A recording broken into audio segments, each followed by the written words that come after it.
Kabalo ko, basta makadawat ko o mga invitasyon na dinhi sa Davao City ang panagtapo, ginadawat,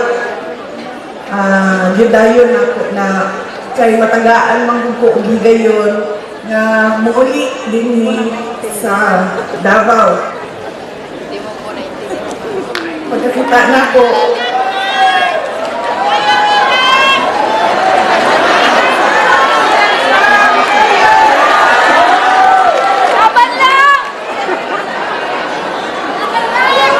pagkakita na ko sa ako ang kauban kaniadto sa City Hall,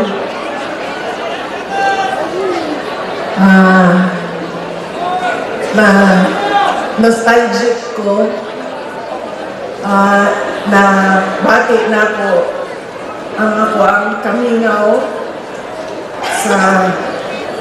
sa Davao, sa Mindanao.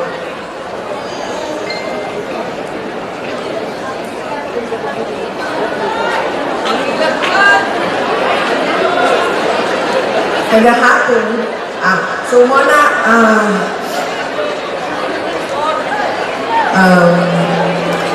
malipay yun ko, basta makadawat ko o invitasyon kay matagaan na ko o opportunity na muli sa amo ang balay, makita nga ako ang mama,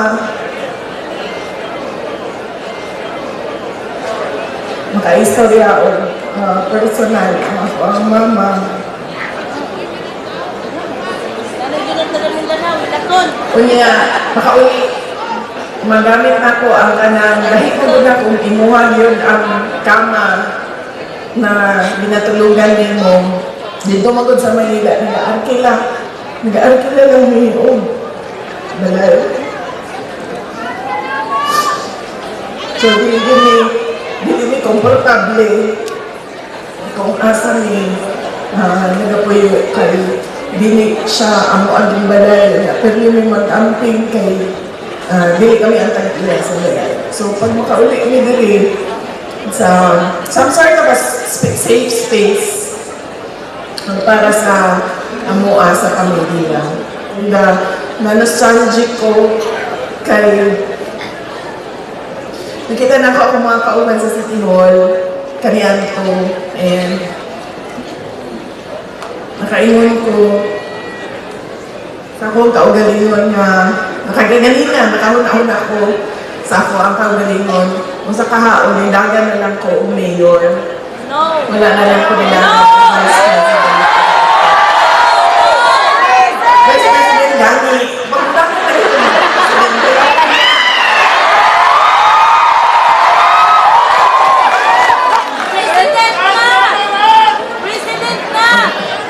Okay na lang pagdagan sa presidente, nagkasinabot na taan ng tanan. Okay kayo! Wow!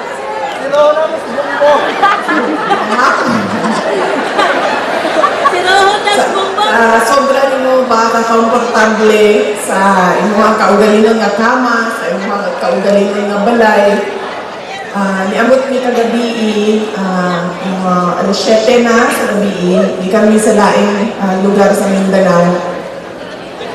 Nagsugod ko og tulog, alas 9 sa gabi, himata ko, alas 9 na sa buntag, 12 hours ko. Dire-diretso ako ang tulog.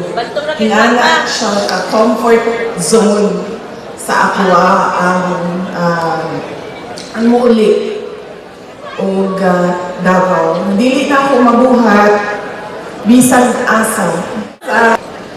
The comfort that Mindanao gives me, I do not get anywhere else in the world.